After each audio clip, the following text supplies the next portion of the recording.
When you think about the concept of supreme power like ultimate power, Mm. there's usually a very specific mental image that pops up. Oh, absolutely. It's someone standing tall, right? Maybe in a battle stance, armor on, defenses completely up. Right, because we are so conditioned to equate strength with, well, a threat display. It's looming. It's the capacity to intimidate or dominate whatever enters its space. Yeah. Like if you think about the architecture of power in our world, corporate skyscrapers, military parades, even how people just hold themselves in a boardroom, it is entirely built around projecting readiness for conflict. Muscles tensed, ready for an attack. Exactly. But welcome to today's deep dive, where we are going to ask you, the listener, to completely rethink your fundamental assumptions about what power actually looks like. It's a big shift we're asking for today. It really is. Today we have this really fascinating stack of sources on the table. We're pulling from translations of ancient mythological texts, some dense theological research papers, and some really sharp modern cultural commentary. Yeah, it's a great mix. And the mission for this deep dive is to explore a phrase that's been making the rounds online lately. People talk about wanting a partner who is feminine, safe, and emotionally strong. Which is, a highly specific, very modern internet phrasing. It is. It's so TikTok era, but we are taking that highly modern phrase and applying it to a completely unexpected subject found in these texts, and that is the ancient Hindu deity Vishnu. Right. And looking at the theology and mythology of Vishnu through this lens, it offers a radical alternative to how we usually process power. In what way? Well, in a world where strength is relentlessly equated with aggression, these sources introduce a totally different framework. They propose the idea that true safety and true power really actually comes from not needing to brace for impact at all. That is such a wild concept. To understand this, I was looking through the visual descriptions in our source materials, and if you walk into a traditional temple or look at a classical painting of Vishnu, the very first thing that jumps out is his posture. Yes, He's not standing on a chariot shouting orders to an army, he is lying down. a nap. The most iconic representation of Vishnu is a posture of absolute repose. Right. He is depicted reclining on the coiled serpent Ananta, floating in the cosmic milk ocean. One of his legs is bent, just completely at ease. Just chilling. Literally. The goddess Lakshmi is resting near him, and there's a lotus rising from his navel, with the creator god, Brahma, seated inside it. And if we pause and think about the gravity of that image, the entire unfolding of the universe's creation is happening from a body that is fundamentally at rest. It's amazing to picture. I mean, you have a being who supposedly has access to literally every weapon in the universe, and he chooses, as his defining image, a nap. Yeah, and that aesthetic choice is the seed for everything we're uncovering today. In this specific theological imagination, supreme power and complete unguardedness aren't in tension with each other. Wow. They are the exact same fact, just viewed from two different angles. And the physical descriptions in these texts really emphasize that softness, too. He's often painted in this deep blue-black color, like a monsoon cloud. Right, which the texts describe as a cooling presence, not red-hot aggression. Exactly. And he's dressed in bright yellow silk. He wears a glowing jewel on his chest and a garland of forest flowers. Every single element of his standard depiction is ornamental. There's no armor anywhere. None. And I think we have to look at the underlying psychology of that wardrobe. Yeah. When someone wears silk and fresh flowers, what are they communicating to the environment around them? Well, it reminds me of an analogy. It's like a grandmaster in martial arts showing up to an event in a perfectly tailored tuxedo with a boutonniere. Oh, I like that. Right. He's dressed for a celebration, not a brawl. You wear delicate things when you have absolutely zero expectation of needing to run, hide, or fight. That is a brilliant way to frame it. But the sources also present a crucial paradox that keeps this image from just being pure naivety. Okay, the weapons. Yes, the weapons. He's reclining, he's wearing flowers, but in his hands, he is holding a spinning disc called the Sudarshana Chakra and a massive mace. And these are described as world-ending weapons. I was wondering about those because if he's holding massive weapons, how does that fit the whole safe narrative? Well, the presence of the weapons is what makes the gentleness meaningful. He isn't soft because he lacks the capacity for force. Oh, right. He is soft because his primary cosmic function is preservation.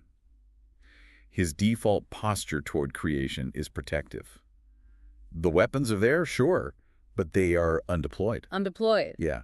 And psychologically, that creates an entirely different atmosphere than an absence of strength. Because, I mean, if you encounter a being who simply has no teeth, you might feel safe, but it's a fragile Oh, safety. right. They can't hurt you, but they also can't protect you from anything else. Precisely. A God who can destroy you, who holds the ultimate weapons, but consistently chooses not to. That choice of restraint is the ultimate definition of sace. It's strength held in reserve, which makes the approachability so profound. Let's bring this down to the ground level for the listener, though. Looking peaceful on a cosmic serpent is a great abstract concept. But reading through the scholarship on how devotees actually interact with this deity, I kept seeing references to a specific hand gesture. Ah, the Aya Mudra. Yes, the Abhaya Mudra. It's one of the most repeated gestures in all of his iconography. It's his right palm, raised and open, fingers pointing up, and literally translated, the gesture means do not fear. It's just an open, empty hand asking nothing of you. And the structural reality of this gesture in the theology is critical. The hand is already raised. What do you mean by already raised? I mean, it's raised before the devotee has done a single thing to earn it. The gesture doesn't say, do not fear, assuming you've been perfectly well behaved today. It is an unconditional stance. That feels like a massive departure from a lot of frameworks we are used to, where safety is highly conditional. Oh, completely. In fact, there's a debate I found in one of these historical papers that perfectly captures this. It's about the doctrine of surrender. And the theologians, centuries ago, used this amazing analogy about a monkey and a cat. That is a classic one. Can you walk us through the mechanics of that debate? Because it honestly blew my mind. Yeah, so it's one of the most vivid theological debates in the tradition. Mm. Scholars were trying to articulate exactly how a human soul relates to this unconditional safety. The northern school of thought used the analogy of a mother monkey. Okay, a monkey. Yeah. When a mother monkey moves through the trees, she carries her baby. Yeah. The baby has to actively cling to her belly. Right. The mother is doing the heavy lifting, obviously, but the infant has to exert effort to hold on. But there's a gripping required. The baby has to perform a level of readiness. Yes, it requires participation. But the southern school countered with a totally different image. They brought up the Marjaranyaya, which is known as the cat hold doctrine. The cat. Right. Think about when a mother cat needs to move her kitten. She picks it up by the scruff of its neck. The kitten contributes absolutely nothing to the process. Nothing at all. It doesn't grip, it doesn't strain, it doesn't perform readiness. It goes entirely limp and allows itself to be carried by the mother's strength. I love that so much. And honestly, thinking about you, the listener, right now, maybe you're commuting to work or dealing with the endless demands of life. We spend our entire lives in the monkey hold. We really do. We are constantly clinging, hustle culture, maintaining relationships, proving our worth at our jobs. It's exhausting. And the exhaustion of the monkey hold is exactly why the cat hold doctrine became so devotionally popular. It completely removes the burden of self-protection. Yeah. It's a precise theological equivalent to what we mean today when we say a space or a person is safe. Nearness to this deity doesn't require you to perform. You don't have to brace yourself. The safety isn't a prize you seize because your grip strength was good enough. It's just applied to you. It's exactly. The cat hold doctrine argues that supreme power handles you in a way that allows you to finally just go limp. Which naturally bridges us to the exact internet phrase we are investigating. We just talked about mother monkeys and mother cats leaning heavily into maternal imagery.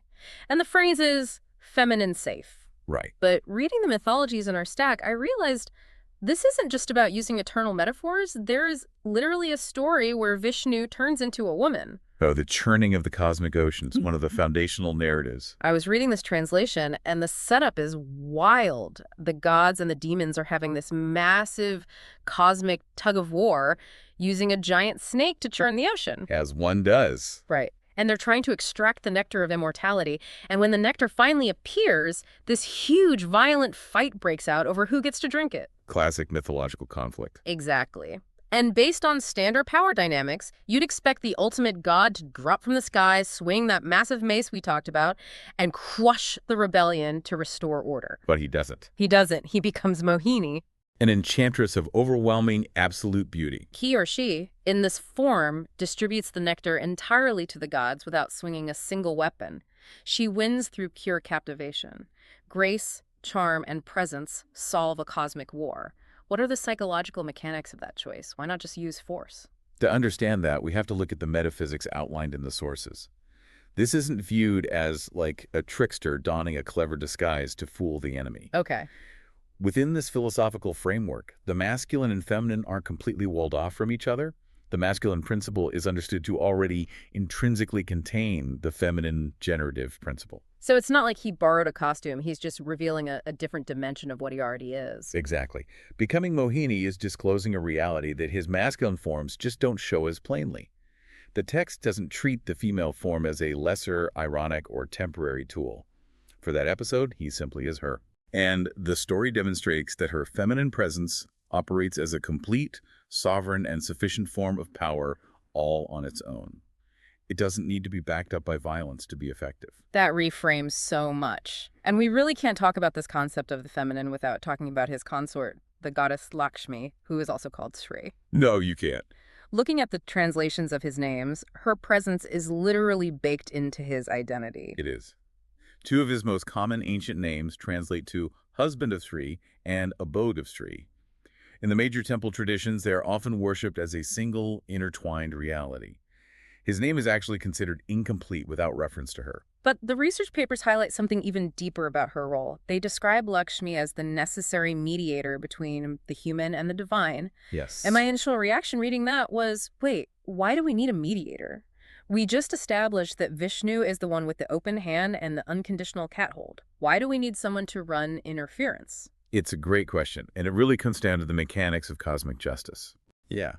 Yes, he has the open hand, but he is also the cosmic sovereign. He's the ultimate judge of the universe. And any functioning justice system must carry a capacity for sternness. If you break the cosmic law, there must be consequences. Right. I mean, a judge can't just ignore the law because they feel bad for you. Exactly. But what Lakshmi does, according to the theology, is intercedes with her compassion.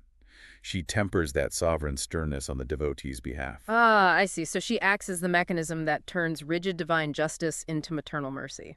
She is the literal mechanism of approachability. In this framework, the feminine isn't just a decorative add-on to make a masculine god look softer.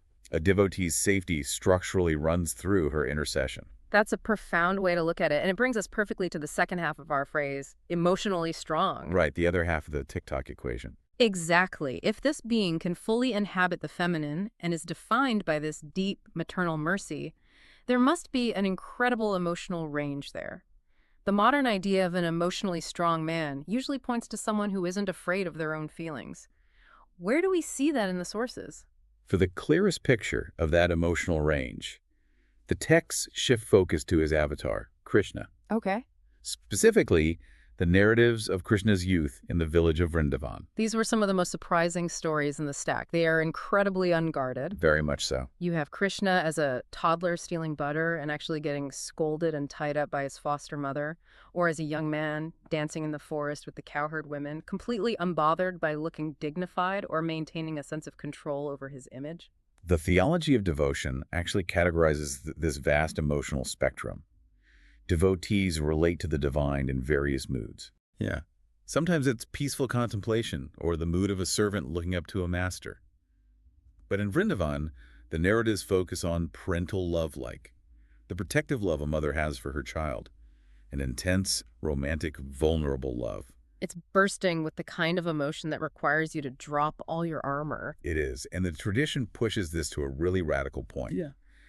There's a belief that the divine's joy is actually structurally incomplete without inhabiting the vulnerability of his consort, Radha. Oh, wow. Some historical offshoots even view their central teachers as embodying Krishna, trying to experience what it feels like to love himself from the inside, exactly the way a devoted woman does. I want to pause on that because the contrast with modern culture is staggering. If you look at hustle culture podcasts or modern alpha male rhetoric, emotional strength usually just means stoicism. Yes, shutting down. Right. It means not crying at a sad movie, keeping a stiff upper lip, being an impenetrable brick wall. It's a very defensive posture.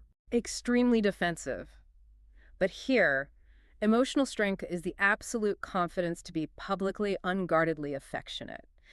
It's the strength to let a mother scold you, to be playful, to be entirely exposed to love without needing to build a fortress to survive the vulnerability of it. That is the core insight. The strength depicted in Vrindavan is not the capacity to suppress feeling, it's the capacity to be completely permeable to it, without the fear that it will destroy you. Okay, I have to push back here, though, on behalf of the listener, because I'm looking at the modern world, and if someone is always soft, always yielding, always playful, doesn't that just mean they're a pushover? That's the natural modern assumption. Right. What happens when there is real, terrifying evil that needs to be confronted? You can't just throw flowers at a tyrant who is actively harming people. And the theological texts entirely agree with you, which is why they provide very deliberate, violent counterweights. Remember, we are talking about a God who holds the spinning disc and the mace in reserve. Right. But sometimes they're deployed. The claws come out. Quite literally. Look at his other avatars. You have Narasimha, the man-lion avatar. Yeah.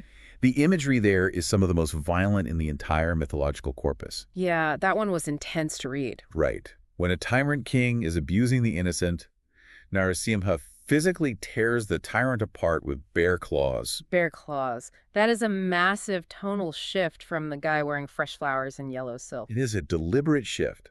Or look at another avatar, Parashurama, the warrior who wields an axe and clears the earth of corrupt, abusive rulers across multiple generations. Okay. Even Krishna himself, later in his life, leaves the playful village of Vrindavan and serves as the calm, brilliant strategist in a devastating apocalyptic war.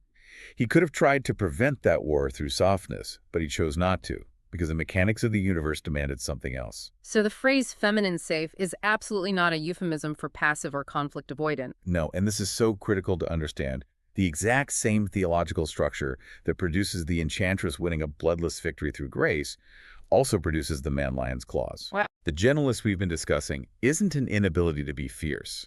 It is ferocity held under the strict discipline of cosmic order or dharma.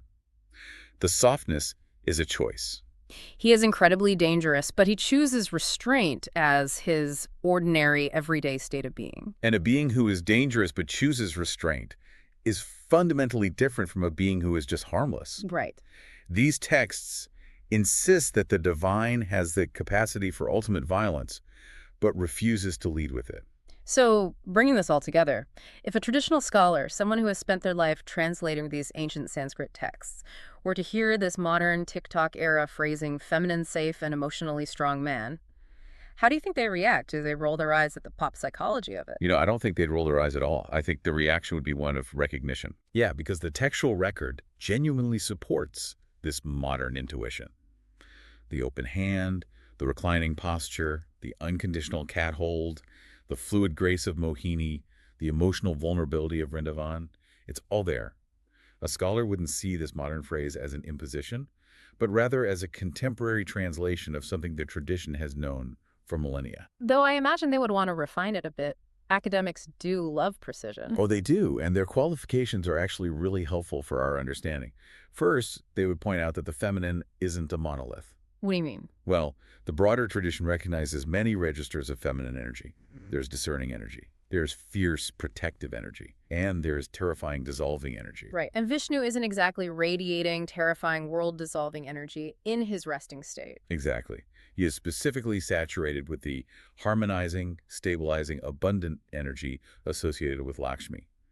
So a scholar would say, yes, he is safe, but specifically with that stabilizing current, not just femininity as a broad, undifferentiated category. And there's also the whole nature of how he holds these traits. Reading the commentary on the masculine and feminine principles, it struck me that asking if this deity has feminine traits is kind of like asking if the ocean is wet safe. That's good. It's not a feature added to him, it's what he is fundamentally made of. That is a perfect analogy. Because the masculine and feminine principles are non-dual in this theology, you can't separate them. This isn't a hyper-masculine God who went to therapy and bolted on some feminine traits to be more palatable. Right. He is a form where those traits were never separable to begin with. What about the order of the phrase itself? Feminine safe first, emotionally strong second. Does the sequence matter in the context of these sources? To a theologian, that sequence is profoundly beautiful because it perfectly mirrors the spiritual journey of a human being. In this tradition, grace always comes before majesty. Playfulness is introduced before sovereign power. You see the open hand before you see the spinning weapon. Yes.